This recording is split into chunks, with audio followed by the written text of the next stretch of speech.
আসসালামু আলাইকুম। দুনিয়া ব্লগস ভিডিওতে সকলকে স্বাগতম। অনেকদিন ভিডিও দেওয়া হয় না, তার পেছনে অনেক কারণ আছে। আশা করি সকলে ভালো আছেন, দেশে এবং বিদেশে যারা আছেন। বিদেশের মানুষগুলো আসলে ভালো নাই, কারণ একমাত্র কারণ হচ্ছে বাঙালি। কিছু বাঙালির ভিতরে এমন কিছু নর পশু, কী বলবো, রাক্ষস ঢুকে গেছে।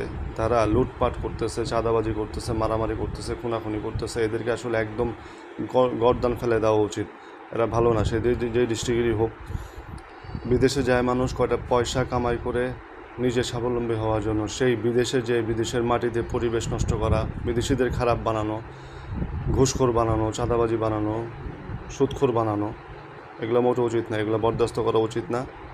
আমি বিদেশি কল্যাণ, এই এই এই বিদেশি কল্যাণ, বিদেশে যারা থাকেন প্রবাসী এবং ওই দেশের প্রত্যেককে সজাগ হতে অনুরোধ করছি।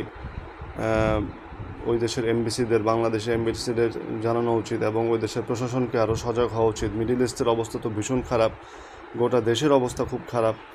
এই আওয়ামী লীগ, বিএনপি চোদাচুদির পন্ডাবন্দির কারণে আজকে দেশের এই অশান্তি। এগুলো থামানো উচিত। এরা অতিরিক্ত বেড়ে গেছে। আওয়ামী লীগ 16 বছর 17 বছর করছে, ওরা 20 বছর 25 বছর করবে। এটা আসলে হইতে দেওয়া যায় না, এটা হইতে পারে না, কারণ তাদের ভিতরে খারাপ আছে। এখন বিএনপির কিছু মানুষ যাইতেছে আওয়ামী লীগ কিছু মানুষ যাইতেছে বিএনপিতে। এই ধরনের মানুষদের, এটা নেতা না, এটা নেতা হওয়ার যোগ্যতা রাখে না।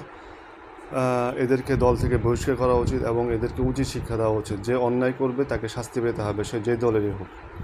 তাদের সকলে যার যার জায়গা থেকে নিরাপদে থাকুন এবং নিজের অধিকার আদায় করুন, সত্য কথা বলুন এবং খারাপ মানুষদের ধরিয়ে দিন। খারাপ মানুষদের বিচারের ব্যবস্থা করতে হবে, একদম গর্দান ফেলাই দিতে হবে, সোজা কথা। আল্লাহ সবাইকে মঙ্গল করুন, সবাইকে হেফাজত করুন।